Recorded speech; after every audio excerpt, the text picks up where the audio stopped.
So the love song of J. Alfred Prufrock, which is written by T.S. Eliot, isn't it?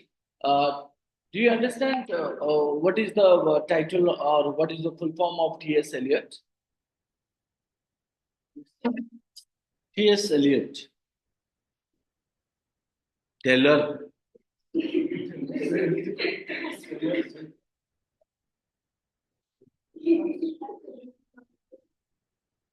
Taylor Swift, Hollywood को बड़े line से. Anyone?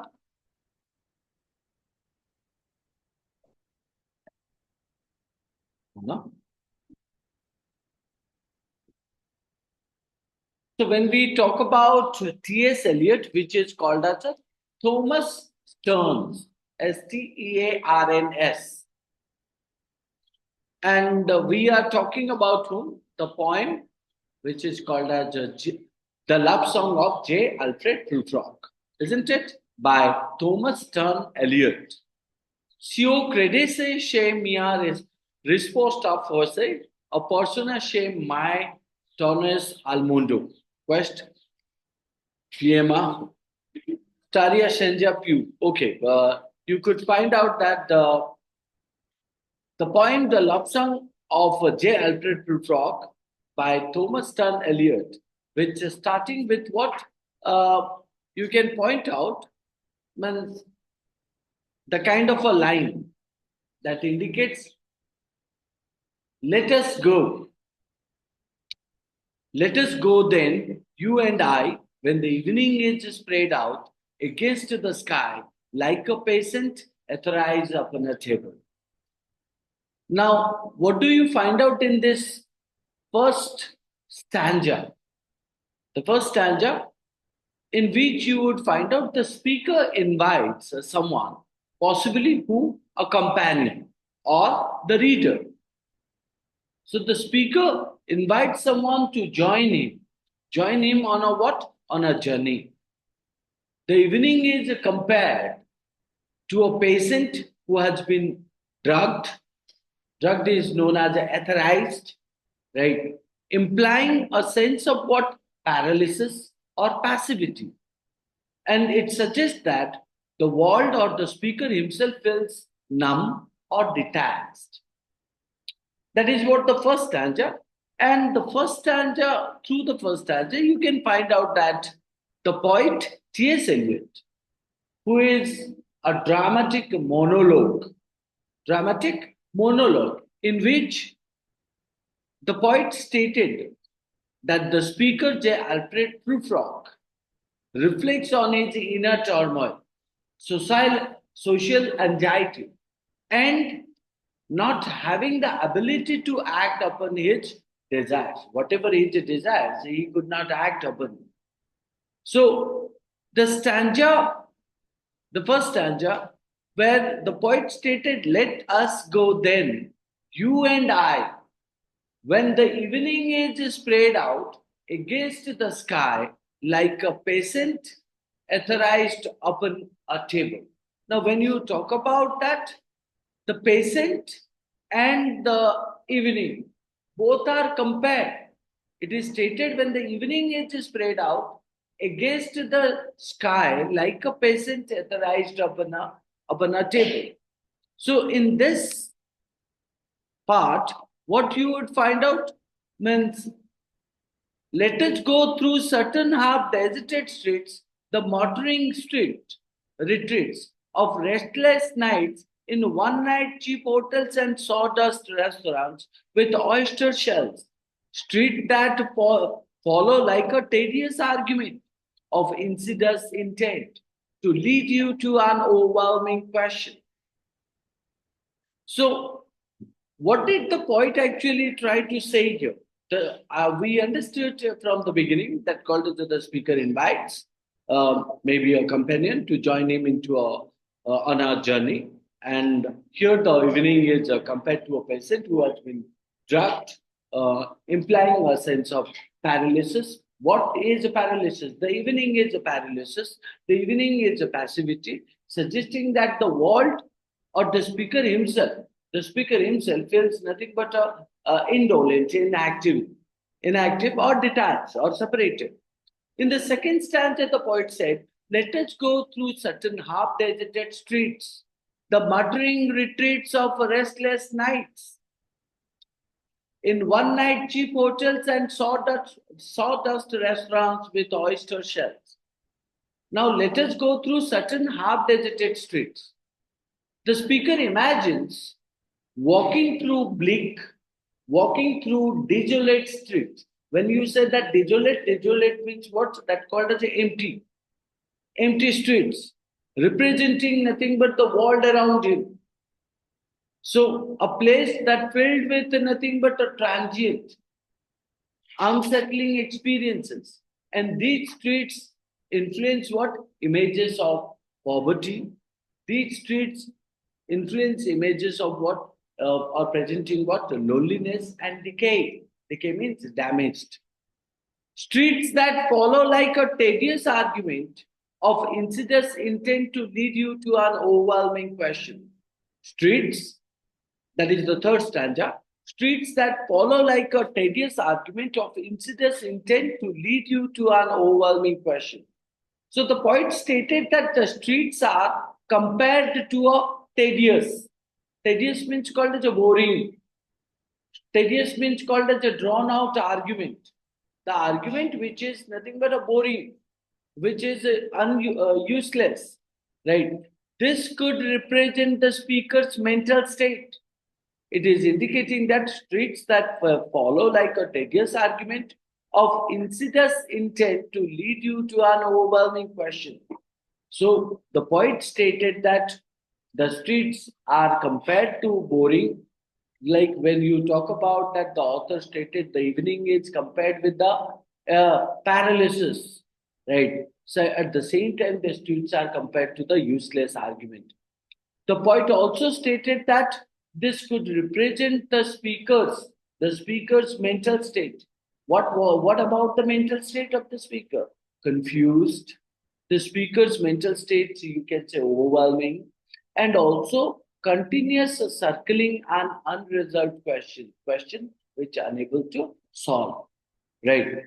Now, in the fourth stanza, the poet also said, "Oh, do not ask what is it. Let us go and make our visit."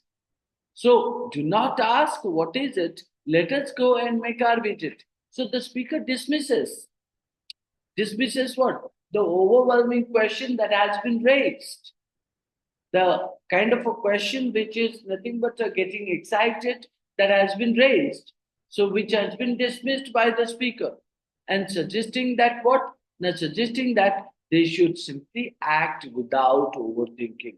They should simply act without overthinking. And this shows Prufrock's, Prufrock's tendency to avoid facing deeper and existential questions. Any question that has been asked to the speaker did what? Immediately break it or immediately dismisses it. Right. So, and the poet stated that Prufrock's tendency is what? To avoid facing deeper and existential questions. In the fifth stanza, the poet also said, "In the room the women come and go." In the room, the women come and go, talking of Michelangelo. Talking of Michelangelo. So this line you can say influences. Influences whom? Influences an image. Influences what? An image of a high society. Where it is stated, "In the room the women come and go, talking of Michelangelo." So in that case, means when the line influences an image of high society, so the society where intellectual or artistic topics like Michelangelo. So what is that Michelangelo? Michelangelo is nothing but an art, right? So that are casually discussed. Right. So, what are the things discussed? Intellectual or artistic topics. So, somebody who have written beautiful poem, beautiful story. So, about that, people discuss, and any of the image which is popular about it also they discuss. but they discussed in a casual, right? So Prufrock seems or appears to feel alienated. Alienated means what? Isolated or alone by these women and their conversation, right? So further, it highlights what is a sense of not belonging. So Alfred Prufrock feels that what he was separated, he was rejected by those means by those means women and their conversation. So he also further highlights that he did not belong to that particular means group or called it a particular means society or community. In the sixth stanza, the poet also said, "The yellow fog that rubs its back upon the window panes." The yellow fog that rubs its back upon the window panes. So the yellow fog describes what? Describes in a tactile way, in a touching way. So the yellow fog describes in a tactile way, and it serves as a what? It serves as a metaphor. Metaphor means a direct comparison for Prufrock's feeling. Prufrock's feeling. Feeling of what? Feeling of suffocation and confusion. Right. So, and it moves slowly, like time passing without action or resolution. Right. The imagery, the picture that influences a mood of stagnation and also inertia. So it indicates that what the what you can say, that the picture, the symbol that influence nothing but one's mood is nothing but feeling, feeling alone, feeling means inactive, feeling lazy, feeling lethargy, feeling means you can say that idle means called as again lazy. So that's what. So stagnation and inertia. In the seventh stanza, the poet also said, "And indeed, there will be time for the yellow smoke that slides along the street." Right. And indeed, there will be time for the yellow smoke that slides along the street. Here you would find out the speaker reflects on what? Reflects on the passage of time. Reflects on what? The passage of time. So the speaker believes there will be time to prepare. There will be time to prepare for what? Prepare for social interactions, right? So to make decisions, not only prepare for social interaction or time for a time to prepare social interaction, also to make decisions and time to change. Yet, but he is a paralyzed. He is paralyzed by what? He is paralyzed by indecision. Indecision means not able to take the decision. Right. And this echoes, this all the time repeated in his mind, his obsessive self analysis and inability to make choices. Right. Who unable to make choices? The poet or the speaker, you can say that. So this echoes his obsessive self-analysis and inability to make choices. In the eighth stanza, the poet also said that, "Do I dare disturb the universe? Do I dare disturb the universe?" So Alfred Prufrock contemplates whether he dares, whether he has the courage to make a bold decision or change the course of his life. But his fear holds him back. So this particular line, eighth stanza, highlights what? Highlights his means J. Alfred Prufrock's anxiety and lack of confidence in his ability to act. In his ability to act. In the ninth stanza, the poet also said, "For I have known them all already, known them all. For I have known them all already, known them all." So Alfred Prufrock reflects on his experiences with the people. So he said that are describing them in a detached or separated, analytical manner. So the poet or the speaker feels he already understands. He already understands everything about others, but he remains distant. Distance means far and unable to connect. So, and I have known the eyes already, known them all. And I have known the eyes already, known them all. So here also you would find out means the author, the poet means when point out the stanza continues with the what Prufrock's reflection. Prufrock's reflection on his what? Prufrock's reflection on his relationship with others. So he feels objectified. Who feels objectified? Means Alfred Prufrock feels what? Objectified, as if his interactions are merely scripted. So whatever he is communicating with others, so that are written by somebody else. And his own identity is what? Your own identity is limited by society's judgment, right? So, and I have known the harms, already known them all. The speaker continues to describe his experiences with a woman, focusing on physical qualities that are symbolic to intimacy or closeness. However, he remains emotionally separated and not sure of how to engage with his relationships. So, shall I say I have gone at dusk through narrow streets? Shall I say I have gone at dusk through narrow streets? So Prufrock imagines that what his past experiences, hinting at a sense of what loss and isolation. So his life has been spent in what? His life has been spent in loneliness and quiet observation rather than what curve engagement. So I should have been a pair of ragged cloths scuttling across the floors of silent seas. So this line expresses a sense of what? A sense of regret, sense of frustration. Frustration with is what? Not having the ability to act. The image of a crab scuttling across the ocean floor and influences his feelings of insignificance and incapacity. So, no capacity, no ability, and also no importance. So, and the afternoon, the evening sleeps so peacefully. And the afternoon,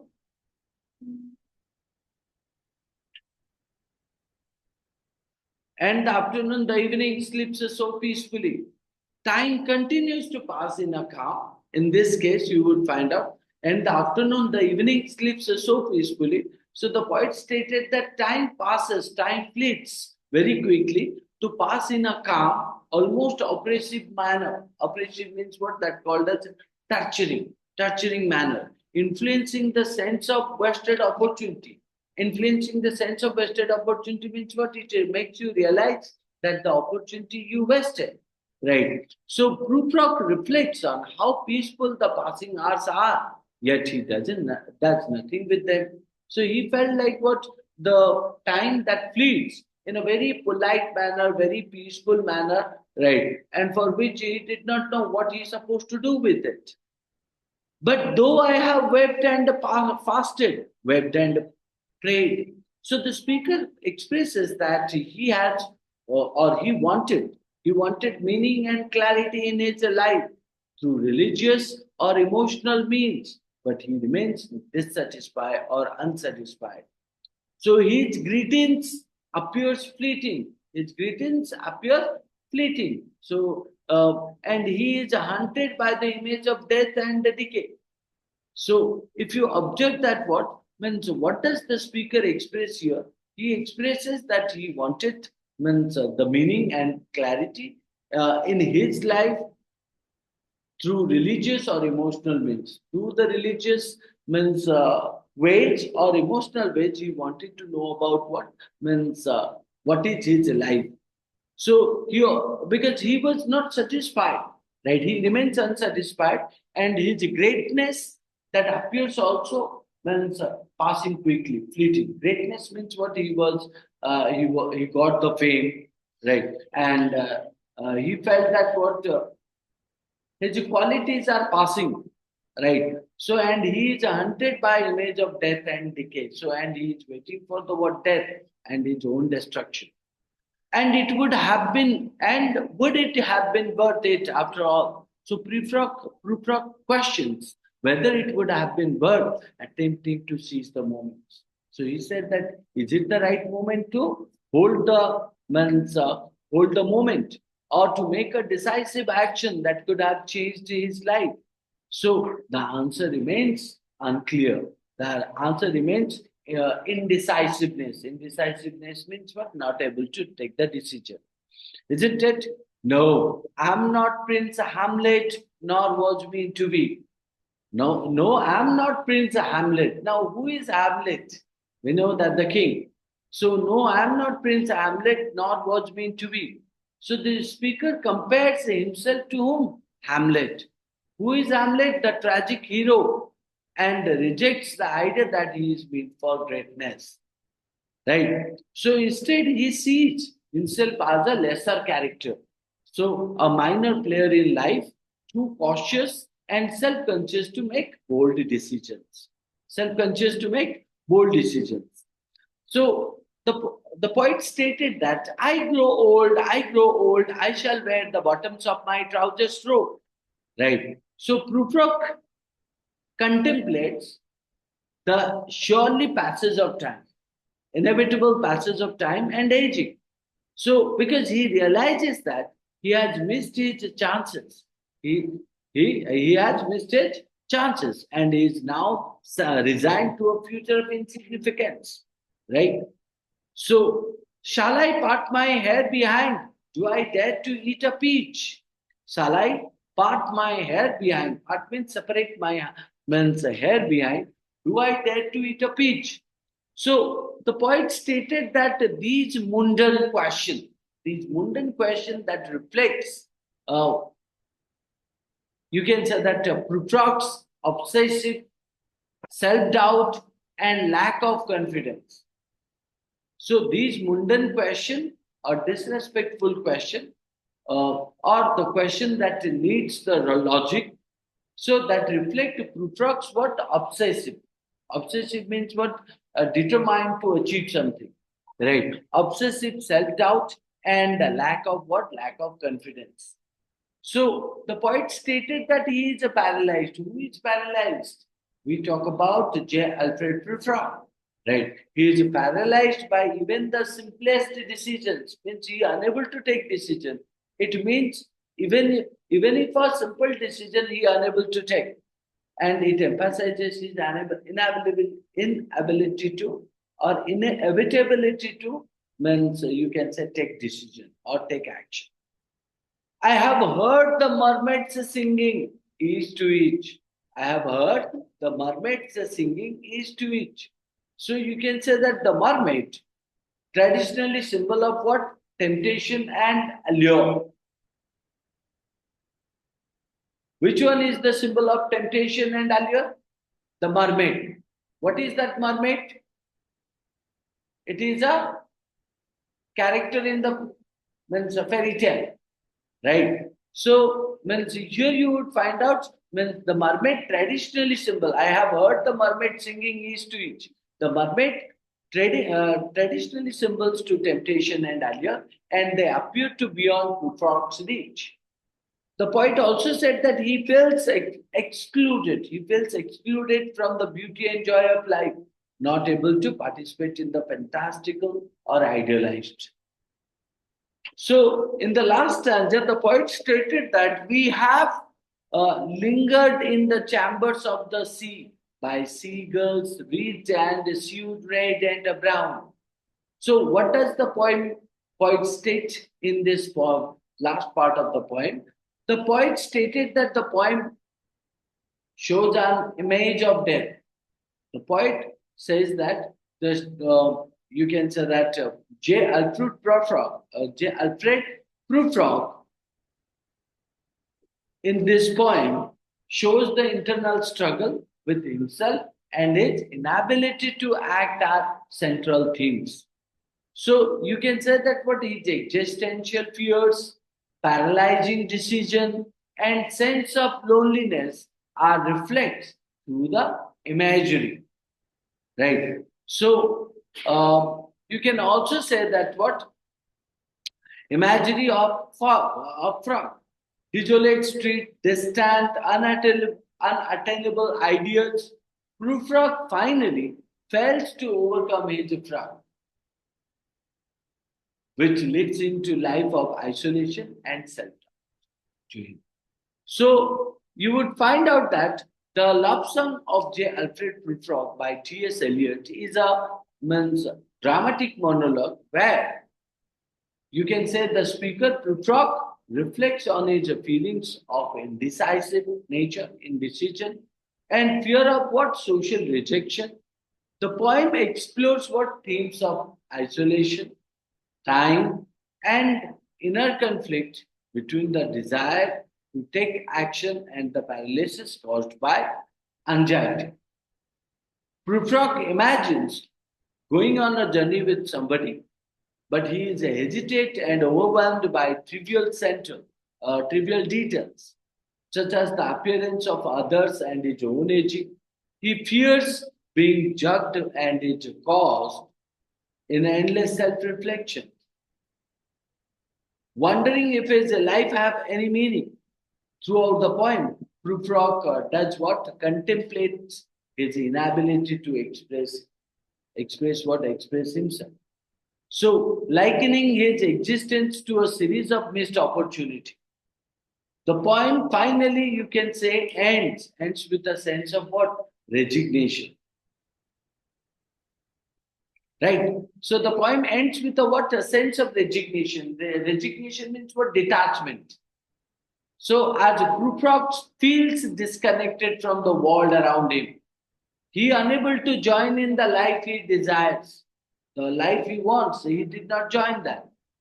So and ultimately he felt trapped in his own fears and self-imposed limitation. Right. So, if I talk about the love song of J. Alfred Prufrock by T.S. Eliot, is one of the defining poems of modernist literature. First, second, it's called as it is used for balancing rich symbolism, and the fragmented narrative. Fragmented means separated. The narration has been separated, and also psychological depth, mental. The poem represents nothing but the inner turmoil, inner changes uh, of its speaker. Alfred Prufrock, as he contemplates his inadequacy in a world filled with confusion, uncertainty, and alienation. You can find out that what to get this information, we need to analyze or critically analyze the point, critically analyze or examine the things, critically analyze the structure, language, and also symbolic elements. Isn't it? That's it.